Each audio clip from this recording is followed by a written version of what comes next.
Zelensky को 3 नए हथियार अब मिलने वाले हैं और इसी से वो पुतिन को और जोरदार टक्कर देने के मूड में है। यहाँ ज़ेलेंस्की को अमेरिका से फीनिक्स आत्मघाती ड्रोन मिलने जा रहा है। ज़ेलेंस्की को अपग्रेड हुए T-72 टैंक भी मिलने वाले हैं और यूक्रेन की फौज को हॉक एयर डिफेंस सिस्टम भी दिया जाएगा। ये सब अमेरिका के स्पेशल पैकेज का एक हिस्सा है जिसकी डिमांड ज़ेलेंस्की बहुत दिनों से कर रहे थे। और आपको बता दें कि इन सबके बीच पुतिन ने एक पुराना हथियार अब निकाल लिया है और ये हथियार ज़ेलेंस्की के सभी हथियारों पर भारी पड़ सकता है। बिल्कुल, क्योंकि पुतिन ने 16 वहां पर नागिनों की ऐसी टोली तैयार की है जो यूक्रेन पर जहर की बारिश करने के लिए पूरी तरीके से तैयार है। बिल्कुल, क्या है ये टोली, इस स्पेशल रिपोर्ट में हम दिखाते हैं आपको।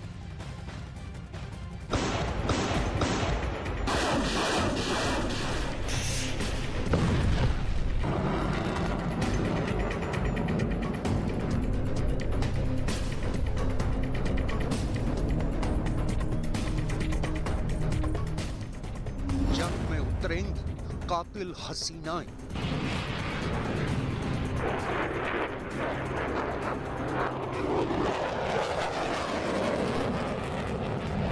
जंगे मैदान में कहर बरसाएंगी पुतिन की ब्यूटी ब्रिगेड।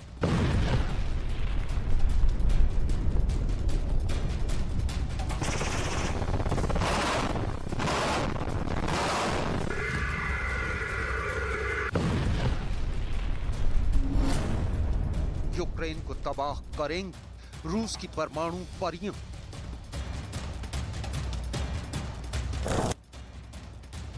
पुतिन की एंजल्स ऑफ डेथ। दरअसल 1 से लेकर 16 तक की इस गिनती में एक ऐसा राज छिपा है जिसके बारे में जानकर आप हैरान रह जाएंगे। और ये वो गिनती है जो यूक्रेन के राष्ट्रपति व्लादिमीर ज़ेलेंस्की के लिए एक बड़े सरदर्द का बायस बन सकती है। इससे पहले हम आपको रूस के राष्ट्रपति व्लादिमीर पुतिन के इस नए दांव से वाकिफ कराएं, उससे पहले इन तस्वीरों को गौर से देखिएगा। गहरे नीले रंग की ड्रेस में मार्च पास करती ये रूस की वो 16 चुनिंदा महिला पायलट हैं जिन्होंने बस अभी अभी अपनी ट्रेनिंग पूरी की है।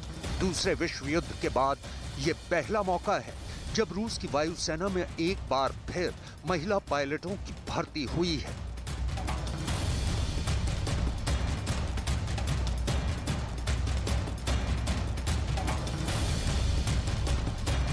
इन महिला पायलट्स का चयन साल 2017 में 400 पुरुष पायलटों के बैच में हुआ था और करीब 5 साल की कड़ी मेहनत के बाद आज ये रूस के हर उस फाइटर जेट को उड़ाने की महारत रखती हैं जो रूस की वायुसेना के जखीरे में शामिल है।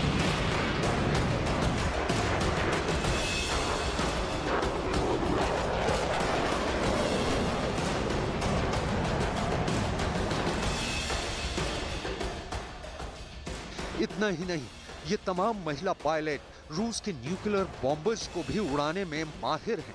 यानी ये रूस के राष्ट्रपति व्लादिमीर पुतिन की वो 16 परमाणु परियां हैं जो जल्द ही यूक्रेन जंग में यूक्रेन की फौज को मौत बांटती नजर आएंगी। शायद इसीलिए इन्हें एंजल्स ऑफ डेथ का नाम दिया गया है।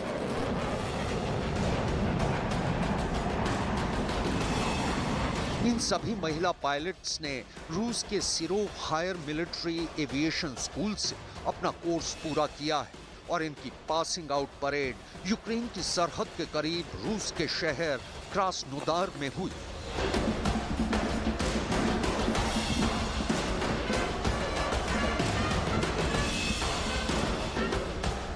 कर्नल ओलेग पचेला के मुताबिक इन महिला पायलट्स के साथ कोई भी रियायत नहीं बरती गई और उन्हें भी हर उस टास्क और ट्रेनिंग से गुजरना पड़ा जिससे कि उनके पुरुष कैडेट साथी गुजरे। ब्रिटिश अखबार डेली स्टार में छपी एक रिपोर्ट के मुताबिक अब जल्द ही इन महिला पायलट्स को यूक्रेन जंग में झोंक दिया जाएगा और जल्द ही ये अपने निकनेम यानी एंजल्स ऑफ डेथ की तरह यूक्रेन जंग में यूक्रेन की सेना पर कहर और बारूद बरसाती नजर आ सकती हैं। इसके पीछे सबसे बड़ी वजह ये है कि यूक्रेन के जंग मैदान में रूस सैनिकों की कमी से जूझ रहा है, और दूसरी वजह यह है कि जब इन महिला पायलट्स को रूस की सेना के उनके पुरुष साथी देखेंगे तो उनका मनोबल भी बढ़ेगा।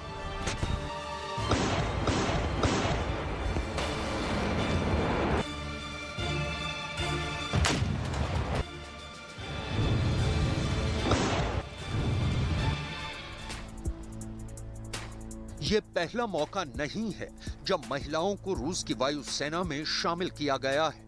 दरअसल दूसरे विश्व युद्ध के दौरान पहली बार सोवियत रूस वायुसेना में महिला पायलट्स को शामिल किया गया था। उस दौर में सोवियत रूस के तत्कालीन राष्ट्रपति जोसेफ स्टालिन ने इसकी मंजूरी दी थी, और दूसरा विश्व युद्ध खत्म होने तक सोवियत रूस की वायुसेना में 23 ऐसी महिला पायलट शामिल थी जो नेशनल हीरो बन चुकी थी। जर्मनी की नाजी आर्मी ने सोवियत रूस की इन महिला पायलट्स को नाइट विचेस का नाम दिया था। दरअसल ये तमाम महिला पायलट सोवियत रूस की वायुसेना की 588वीं नाइट बॉम्बर रेजिमेंट का हिस्सा थी। बाद में इस रेजिमेंट का नाम बदलकर 46 तमन गार्ड्स बॉम्बर रेजिमेंट रख दिया गया था। मारिना रस्कोवा ने सोवियत रूस की पहली महिला बॉम्बर रेजिमेंट की बुनियाद रखी थी। इसके साथ ही रूस दुनिया का वो पहला देश बना था जिसने जंग में महिलाओं को बतौर पायलट जर्मन फौज के खिलाफ लड़ने की इजाजत दी थी। दूसरे विश्व युद्ध में नाइट विचेस रेजिमेंट के नाम बहादुरी और शहादत के कई शानदार कारनामे दर्ज हैं। नाइट विचेस रेजिमेंट में 261 महिलाएं शामिल थी।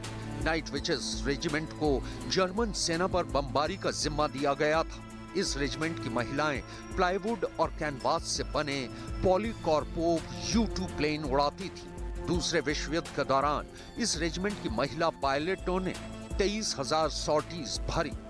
इस रेजिमेंट की महिला पायलटों ने 3,000 टन के बम जर्मन सेना पर गिराए। इस रेजिमेंट की कई महिला पायलटों ने 800 से ज्यादा मिशन को अंजाम दिया। दूसरे विश्व युद्ध के दौरान इस रेजिमेंट की 32 महिला पायलट शहीद भी हुईं। इस रेजिमेंट की 23 महिला पायलटों को हीरो ऑफ द सोवियत रूस के खिताब से भी नवाजा गया था। एक आंकड़े के मुताबिक रूस की सेना में इस वक्त 41,000 महिला कर्मी हैं, जो कि रूस की सेना का महज 4.26% है। रूस में पुतिन राज की शुरुआत के वक्त करीब 1 लाख महिला कर्मी थी, लेकिन महज एक दशक यानी साल 2000 तक इनकी तादाद घटकर 90,000 पहुंच गई थी। 2011 में रूस की सेना में सिर्फ 45,000 महिलाएं ही काम कर रही थी, और 2010 से 2020 के बीच ये आंकड़ा 35 से 45,000 के बीच झूलता रहा। लेकिन अब एक बार फिर रूस की सेना में महिलाओं को काम करने के लिए प्रोत्साहित किया जा रहा है। सिर्फ भर्ती ही नहीं, बल्कि यूक्रेन जंग में भी रूस की सेना में कई महिलाएं वॉर जोन में यूक्रेन की फौज के खिलाफ जंग लड़ रही हैं।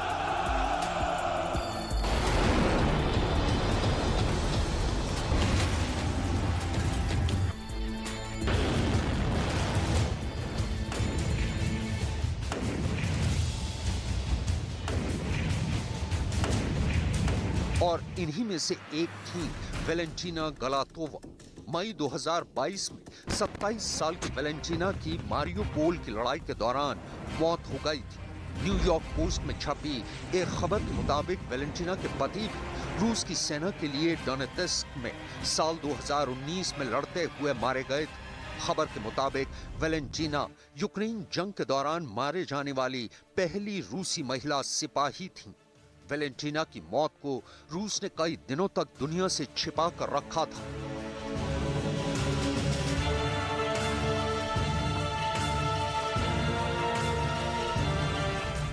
और रशिया यूक्रेन बैटलग्राउंड से ये एक और बड़ी अपडेट। पुतिन के चारों तरफ एक चक्रव्यूह बना हुआ है। अमेरिका के साथ साथ नेटो देश यूक्रेन का खुलकर साथ दे रहे हैं, और ऐसे में अब रूस को याद आई है उस ब्रिगेड की जो सबसे खूंखार है। एक बार फिर उसी ब्रिगेड के सहारे यूक्रेन के साथ चल रहे युद्ध में बढ़त हासिल करने की कोशिश पुतिन कर रहे हैं।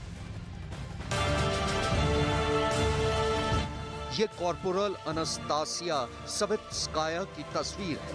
अनास्तासिया अब इस दुनिया में नहीं है। अनास्तासिया रूस की दूसरी महिला सैन्यकर्मी थी, जिनकी मौत जुलाई 2022 में यूक्रेन जंग के एक वॉर फ्रंट पर हुई थी।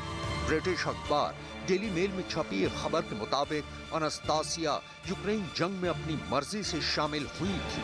35 साल की अनास्तासिया 2 बच्चों की मां थी और उनके पति भी रूस की सेना में काम करते हैं। उनकी कंपनी के मुताबिक अनास्तासिया एक वॉर हीरो थी और जंग के दौरान उनके चेहरे पर किसी ने कभी भी डर की कोई शिकन तक नहीं देखी थी। उनके परिवार और दोस्तों के मुताबिक अनास्तासिया हमेशा से ही रूस की सेना के लिए काम करना चाहती थी, लिहाजा 18 साल की उम्र में वो रूस की सेना में शामिल हो गई थी। ये तस्वीर रूस की सेना की महिला अधिकारी लेफ्टिनेंट कर्नल ओल्गा काचुरा की है। अगस्त 2022 को यूक्रेन जंग के दौरान लेफ्टिनेंट कर्नल ओल्गा काचुरा की भी मौत हो गई थी। ब्रिटिश अखबार टेलीग्राफ में छपी एक खबर के मुताबिक ओल्गा यूक्रेन जंग के दौरान मरने वाली पहली महिला सैन्य अधिकारी थी। उनकी मौत डोनेत्स्क में एक मिसाइल हमले में हुई थी। 52 साल की ओल्गा उस वक्त डोनेत्स्क की मिलिशिया में बतौर कर्नल तैनात थी और एक यूनिट को कमांड कर रही थी। खबर के मुताबिक लेफ्टिनेंट कर्नल ओल्गा काचुरा को यूक्रेन के खिलाफ जंग लड़ना पसंद था और एक इंटरव्यू के दौरान उन्होंने इस बात को माना था कि उन्हें यूक्रेनी फौजियों पर गोली चलाना अच्छा लगता है। फिलहाल यूक्रेन जंग में रूस की सेना में कितनी महिला सैन्यकर्मी शामिल हैं, रूस ने आधिकारिक तौर पर इसके बारे में कोई बयान नहीं दिया है। फिलहाल दुनिया रूस की वायुसेना में शामिल होने वाली उन 16 महिला पायलटों को देख रही है जिनके बारे में ये कहा जा रहा है कि राष्ट्रपति पुतिन जल्द ही उन्हें यूक्रेन के वॉर फ्रंट पर तैनात कर सकते हैं। С праздником вас! С днем Великой Победы! Ура!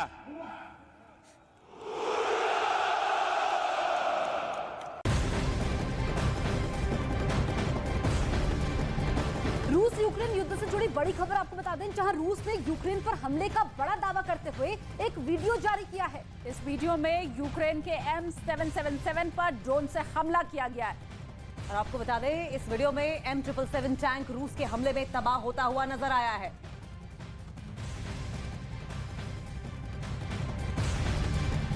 और यूक्रेन युद्ध की शुरुआत से ही पुतिन की सेना को लेकर के कई दावे किए गए थे। कहा भी ये भी गया है कि पुतिन की सेना ज्यादा दिन तक युद्ध में टिक नहीं पाएगी। और कभी दावा यह किया गया कि पुतिन के सैनिक मैदान छोड़कर भाग रहे हैं। लेकिन इन तमाम दावों के बीच यूक्रेन से एक ऐसा वीडियो अब सामने आया जो कि पूरी दुनिया को हैरान कर रहा है। युद्ध के मैदान में बम को हाथों से कैच करते पुतिन के एक जवान का वीडियो अब तेजी से वायरल हो रहा है।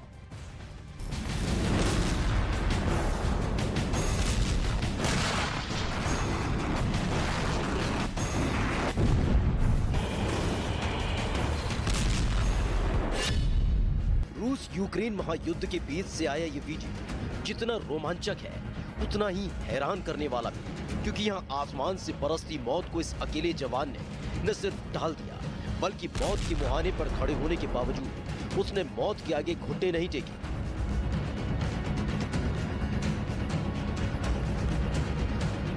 देखिए युद्ध के मैदान के बीच नहरनुमा बंकर में रूस का ये जवान निहत्था फंसा था और इसे ढूंढते हुए यूक्रेन का एक ड्रोन इसके ठीक ऊपर पहुंच गया।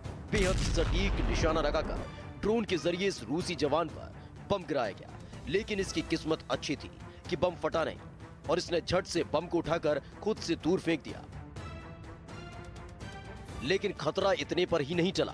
पहला हमला नाकाम होने के बाद यूक्रेन के ड्रोन ने इस रूसी जवान पर दूसरी बार बम से हमला किया, लेकिन इस बार ये जवान पहले से ही सतर्क था।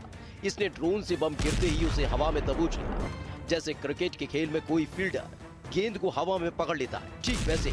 और इसके बाद इसने फौरन बम को खुद से दूर फेंका और बम दूर गिरते ही ब्लास्ट हो गया। ये दूसरा मौका था जब मौत इसे छूकर निकल गई, लेकिन आसमान में मौत अब भी इसके सिर पर मंडरा रही थी। यूक्रेन के ड्रोन ने रूस के इस जवान को मौत की नींद सुलाने के लिए तीसरी बार इस पर बम गिराया, लेकिन तीसरी कोशिश में खुद यूक्रेन का ड्रोन धोखा दे गया। तीसरे हमले में यूक्रेन के ड्रोन का निशाना चूक गया और बम रूस के जवान से थोड़ा दूर गिरते ही फट पड़ा। युद्ध के मैदान से ये 3 तस्वीरें बता रही हैं कि जंग के बीच जवानों की एक एक सांस कितनी मुश्किल भरी होती है आगे और पीछे मौत मुंह खोले हर वक्त निकलने को तैयार खड़ी रहती है और इस मुश्किल हालात के बीच जंग में जवान दुश्मनों का मुकाबला करते हैं। हालांकि ये अब तक साफ नहीं हो पाया है कि जंग के मैदान से आया ये वीडियो यूक्रेन के किस इलाके का है, लेकिन रूस के इस जवान की हिम्मत को देखकर विरोधियों को हैरानी हो रही है।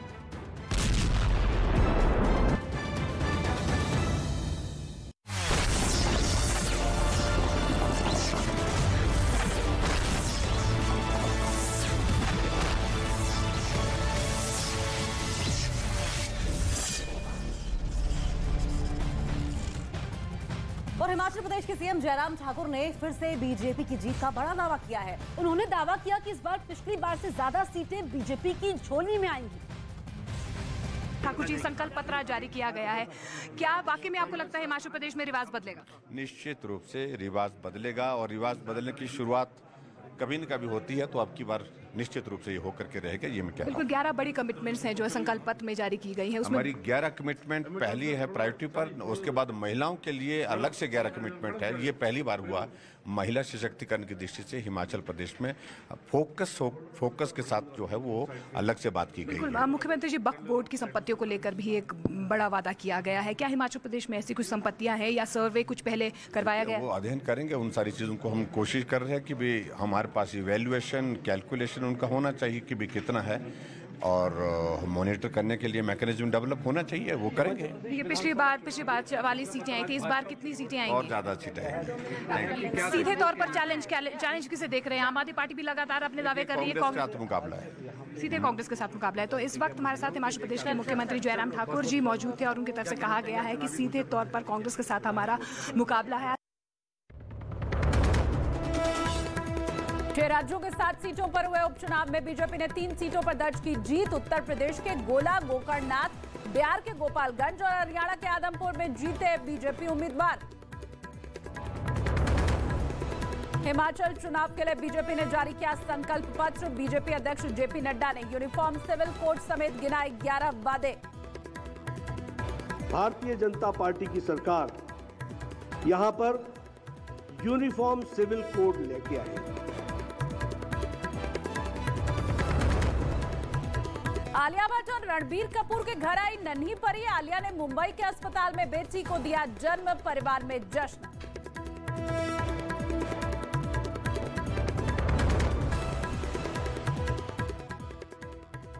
टकसाली पार्टी के नेता सुधीर सूरी की हत्या के मामले में एक्शन तेज, एनआईए ने जांच शुरू की। अमृतसर में शिवसेना टकसाली पार्टी के नेता सुधीर सूरी की हत्या के विरोध में हिंदू संगठनों का पंजाब बंद। सुधीर के पार्थिव शरीर का किया जा रहा है पोस्टमार्टम। पंजाब में शिवसेना टकसाली पार्टी के नेता सुधीर सूरी की हत्या के बाद तनाव। गुरदासपुर में हिंदू संगठनों ने बाजार बंद करवाए, पैदल मार्च निकालकर विरोध जताया। अमृतसर में सुधीर सूरी के हमलावरों की गाड़ी में लगा था खालिस्तान समर्थन वाला पोस्टर। आरोपी से मिली लिस्ट में कई नेताओं के नाम। सूत्रों के मुताबिक कई लोगों की हत्या की थी साजिश। आतंकी लांडा हरिके ने ली सुधीर सूरी की हत्या की जिम्मेदारी। सोशल मीडिया पर पोस्ट करके ली जिम्मेदारी। कुख्यात आतंकी सरगना हरविंदर सिंह संधू उर्फ रिंदा के खिलाफ एनआईए ने चार्जशीट की पेश। हरियाणा से गिरफ्तार बब्बर खालसा इंटरनेशनल से जुड़े 6 आतंकी भी शामिल। रिंदा के कहने पर देश में कर रहे थे हथियारों की सप्लाई। जम्मू कश्मीर के सोपोर में लश्कर के 2 आतंकी गिरफ्तार। आतंकवादियों के पास से 2 पिस्तौल बरामद। गैर कश्मीरियों पर हमले का था प्लान। पंजाब के अमृतसर में एक रिजॉर्ट में शादी समारोह के समय सैकड़ों लोगों ने हथियार से किया हमला। सीसीटीवी में रिकॉर्ड हुई वारदात।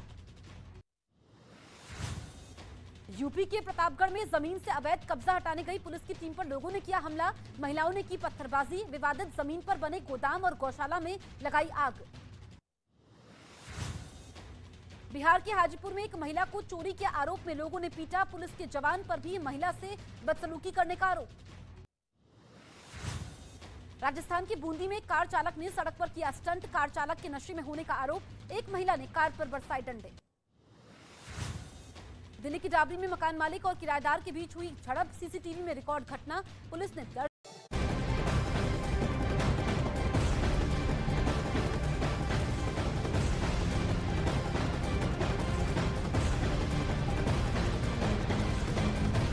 और बिहार समेत 6 राज्यों की 7 विधानसभा सीटों पर हुए उपचुनाव के नतीजे आने शुरू हो गए हैं। उपचुनाव में बीजेपी ने शानदार प्रदर्शन किया है। बीजेपी समर्थकों में खुशी की लहर देखी जा रही है। यूपी की गोला गोकर्णनाथ सीट पर बीजेपी के अमन गिरी ने जीत दर्ज की। उन्होंने समाजवादी पार्टी के उम्मीदवार विनय तिवारी को हरा दिया है। बिहार की गोपालगंज सीट से बीजेपी प्रत्याशी कुसुम देवी ने जीत का परचम लहराया। कुसुम देवी ने आरजेडी प्रत्याशी मनोज गुप्ता को 2157 वोटों से हराया। वहीं मोकामा सीट से आरजेडी प्रत्याशी नीलम देवी भी अब आगे चल रही है।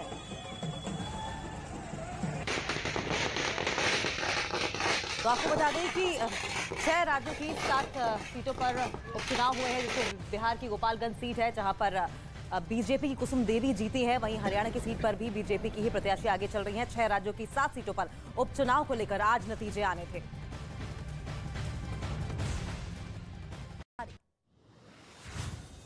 बिहार के सीवान में बदमाशों ने कपड़ा व्यापारी को मारी गोली। घायल व्यापारी को अस्पताल में भर्ती करवाया गया। 1 महीने पहले बदमाशों ने मांगी थी 10 लाख रुपए की फिरौती। झारखंड के लातेहार में 1 लाख के इनामी नक्सली जितेंद्र गंजू को पुलिस ने गिरफ्तार किया। आर्म्स एक्ट समेत कई मामले में दर्ज किया गया केस। यूपी के मेरठ में पुलिस और बदमाशों के बीच मुठभेड़। पुलिस की जवाबी कार्रवाई में 1 बदमाश जख्मी। पुलिस ने 2 बदमाशों को गिरफ्तार किया। यूपी के कानपुर में पति पत्नी की खुदकुशी से हड़कंप मचा। पुलिस और फॉरेंसिक टीम ने मौके पर की तफ्तीश। आत्महत्या की वजहों का पता लगाने में जुटी पुलिस। यूपी के कानपुर में पुलिस स्टेशन के बाहर बीजेपी कार्यकर्ताओं का प्रदर्शन। 1 नाबालिग को अगवा कर पिटाई किए जाने पर जताई नाराजगी। महाराष्ट्र के मालेगांव में कई फैक्ट्री में लगी आग। भीषण आग में लाखों का माल जलकर राख हुआ। महाराष्ट्र के नासिक रोड रेलवे स्टेशन पर आग से हड़कंप। हावड़ा मेल की बोगी में लगी आग। दमकल कर्मी आग पर काबू पाने में जुटे। दिल्ली के नरेला में एक फैक्ट्री में लगी आग। दमकल की 6 गाड़ियां आग को काबू करने में जुटी। महाराष्ट्र के पालघर में अचानक एक बस में लगी आग। भीषण आग की लपटों में जलकर राख हुई बस। लखनऊ के एक होटल में लगी आग से मची दहशत। लोगों को होटल से सुरक्षित बाहर निकाला गया। दमकल की 5 गाड़ियों ने आग पर काबू पाया। महाराष्ट्र के थाने में आग लगने से मची अफरा तफरी। इमारत के ग्राउंड फ्लोर में लगी आग 15 मंजिल तक पहुंची। यूपी के टावा में रफ्तार का कहर। बेकाबू ट्रक ने ऑटो रिक्शा में मारी टक्कर। हादसे में 7 लोग घायल। यूपी के मथुरा में यमुना एक्सप्रेसवे पर 2 कारों में टक्कर। हादसे में 4 लोगों की मौत। घायल 4 लोगों का अस्पताल में चल रहा है इलाज। कर्नाटक के बीदर में ट्रक और ऑटो रिक्शा के बीच हुई भीषण टक्कर। हादसे में 7 महिलाओं की हुई मौत। 6 लोग गंभीर रूप से हुए घायल। तमिलनाडु के कोयम्बटूर में घर में घुसकर तेंदुए ने कुत्ते पर किया हमला। सीसीटीवी में रिकॉर्ड घटना। रेस्क्यू के लिए तेंदुए की तलाश में जुटे वन विभाग के कर्मचारी। दिल्ली एनसीआर में हवा खराब। एयर क्वालिटी इंडेक्स 431 की गंभीर श्रेणी में पहुंचा। नोएडा और गुरुग्राम के इलाकों में AQI 500 पार। दिल्ली में आज से प्राइमरी स्कूल बंद। प्रदूषण की वजह से केजरीवाल सरकार का फैसला। अगले आदेश तक बंद रहेंगे स्कूल।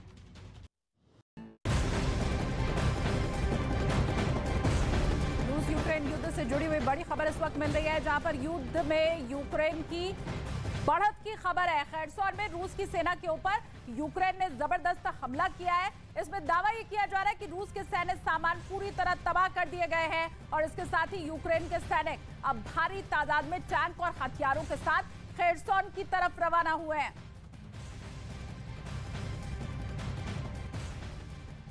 किया संबोधित। गुजरात के गांधीनगर में बीजेपी ने अग्रेसर गुजरात की अभियान की शुरुआत की। इस अभियान के तहत जनता से सुझाव मांगे जाएंगे। सुझाव के आधार पर पार्टी तैयार करेगी संकल्प पत्र। हिमाचल प्रदेश विधानसभा चुनाव के लिए कांग्रेस ने जारी किया घोषणा पत्र। 1 लाख नौकरियों और महिलाओं को हर महीने 1500 रुपए देने का किया वादा। गुजरात विधानसभा चुनाव के लिए कांग्रेस ने 43 उम्मीदवारों की पहली लिस्ट जारी की। अमीबेन याग्निक और अर्जुन मोडवाडिया को मैदान में उतारा। याग्निक और भूपेंद्र पटेल की होगी टक्कर। मैनपुरी लोकसभा सीट और 5 विधानसभा सीटों पर 5 दिसंबर को होगा उपचुनाव। मुलायम सिंह के निधन से खाली हुई थी मैनपुरी लोकसभा सीट। 8 दिसंबर को आएंगे नतीजे। यूपी के गोरखपुर में बाबा राघव दास मेडिकल कॉलेज की स्वर्ण जयंती पर समारोह का आयोजन। मुख्यमंत्री योगी आदित्यनाथ समारोह में शामिल हुए। हिमाचल प्रदेश के किन्नौर में आजाद भारत के पहले वोटर श्याम सरल नेगी का 106 साल की उम्र में निधन। विधानसभा चुनाव के लिए 2 नवंबर को बैलेट पेपर के जरिए किया था मतदान। बिहार के नालंदा जाएंगे मुख्यमंत्री नीतीश कुमार। 554वें प्रकाश पर्व में होंगे शामिल। राजगीर में गुरुद्वारा और अतिथिशाला का करेंगे उद्घाटन। T20 वर्ल्ड कप के बीच विराट कोहली ने जन्मदिन सेलिब्रेट किया। ऑस्ट्रेलिया के मेलबर्न में कोहली ने केक काटा। पाकिस्तान के पूर्व पीएम इमरान खान ने खुद पर हुए हमले के पीछे बड़ी साजिश का दावा किया। प्रेस कॉन्फ्रेंस कर राना सनाउल्लाह समेत 4 लोगों पर लगाया कत्ल की साजिश का आरोप।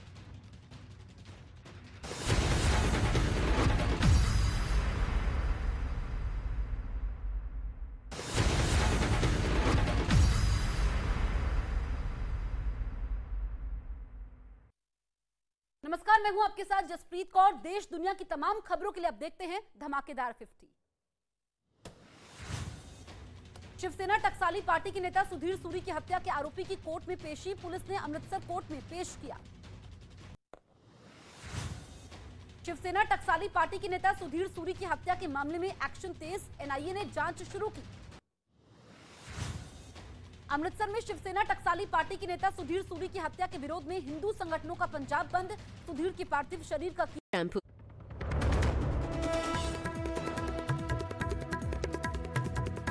6 राज्यों के 7 सीटों पर हुए उपचुनाव में बीजेपी ने 3 सीटों पर दर्ज की जीत। उत्तर प्रदेश के गोला गोकर्णनाथ, बिहार के गोपालगंज, हरियाणा के आदमपुर में जीते बीजेपी उम्मीदवार।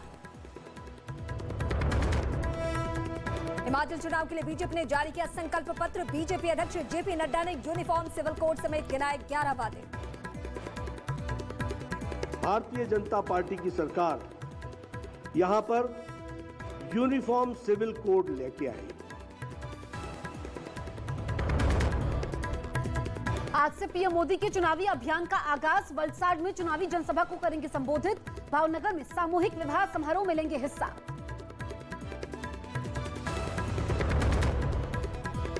उत्तर प्रदेश के मुख्यमंत्री योगी आदित्यनाथ ने बलिया में पूर्व प्रधानमंत्री चंद्रशेखर की प्रतिमा का किया अनावरण। 70 करोड़ रुपए से अधिक की परियोजनाओं का करेंगे शिलान्यास और उद्घाटन। दिल्ली एनसीआर में प्रदूषण के स्तर में मामूली सुधार। गंभीर से बहुत खराब स्तर पर पहुंची राजधानी की हवा। आलिया भट्ट और रणबीर कपूर के घर आई नन्ही परी। आलिया ने मुंबई के अस्पताल में बेटी को दिया जन्म। परिवार में जश्न। T20 वर्ल्ड कप में जिम्बाब्वे के खिलाफ टॉस जीतकर भारत ने शुरू की बल्लेबाजी। दिनेश कार्तिक की जगह ऋषभ पंत को मौका। न्यूज 18 पर सबसे बड़ी कवरेज। T20 वर्ल्ड कप में नीदरलैंड से दक्षिण अफ्रीका का हराकर किया एक और बड़ा उलटफेर। हार के साथ ही दक्षिण अफ्रीका का वर्ल्ड कप का सफर का। न्यूज 18 इंडिया लगातार बना हुआ है देश का नंबर 1 न्यूज चैनल। काफी पीछे छूटा आज तक। दर्शकों ने खबरों के लिए न्यूज 18 इंडिया पर जताया भरोसा।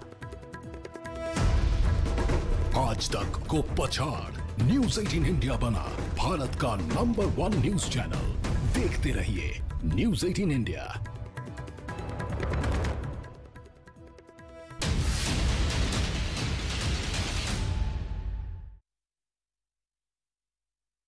नमस्कार, मैं हूं आपके साथ जसप्रीत कौर। अब आपको दिखाते हैं देश और दुनिया की 20 बड़ी खबरें। हिमाचल प्रदेश के कांगड़ा में गृहमंत्री अमित शाह ने चुनावी रैली की और कांग्रेस पर मुंहतोड़ जवाब दिया। संबोधन के समय उन्होंने कहा कि कांग्रेस और समाजवादी पार्टी वाले कहते थे कि जम्मू कश्मीर से अनुच्छेद हटा दो, खून की नदियां बहेगी, लेकिन ऐसा कुछ नहीं हुआ। उन्होंने ये भी कहा कि हरी टोपी लाल दोनों टोपी बीजेपी की है और हर जगह सिर्फ कमल ही खिलेगा। हिमाचल प्रदेश में विधानसभा चुनाव पर बीजेपी ने प्रचार अभियान तेज कर दिया है। इसी बीच बीजेपी अध्यक्ष जेपी नड्डा घर घर पहुंचे और जनता को बीजेपी का संकल्प पत्र सौंपा। वहीं कुल्लू में उत्तराखंड के मुख्यमंत्री पुष्कर सिंह धामी ने जनसंपर्क अभियान चलाया। पुष्कर धामी जनता के बीच पहुंचे और बीजेपी उम्मीदवारों के लिए वोट मांगा। हिमाचल प्रदेश विधानसभा चुनाव के लिए बीजेपी ने संकल्प पत्र जारी कर दिया है। बीजेपी के राष्ट्रीय अध्यक्ष जेपी नड्डा ने संकल्प पत्र जारी करते हुए कहा कि हम रिवाज बदलेंगे। संकल्प पत्र में बीजेपी ने 11 वादे किए, जिसमें दोबारा बीजेपी की सरकार बनने पर यूनिफॉर्म सिविल कोड को लाने का भी वादा किया गया। इसके साथ ही 8 लाख से ज्यादा नौकरी के अवसर की भी बात कही गई। यूपी के गोरखपुर में मुख्यमंत्री योगी आदित्यनाथ ने जनता दर्शन कार्यक्रम में लोगों की फरियाद सुनी। जनता दर्शन कार्यक्रम में लोगों ने सीएम योगी को अपनी समस्याएं बताई और उन्होंने हर संभव मदद का भरोसा दिया। इस बीच सीएम योगी एक बच्चे को दुलार करते हुए नजर आए। वहीं अल्पसंख्यक समुदाय की महिला को शिक्षा का महत्व बताते हुए बच्चे को स्कूल भेजने के लिए कहा। मध्य प्रदेश के सागर में 2 लड़कियों ने एक लड़के की सड़क पर जूतों चप्पलों से जमकर पिटाई कर दी। इसके साथ ही लड़के के हाथ पैर भी बांध दिए थे, जिसका वीडियो तेजी से वायरल हो रहा है। लड़के पर आरोप है कि उसने लड़की को बंधक बनाकर रखा था, साथ में लड़की से मारपीट भी करता था। घटना की शिकायत के बाद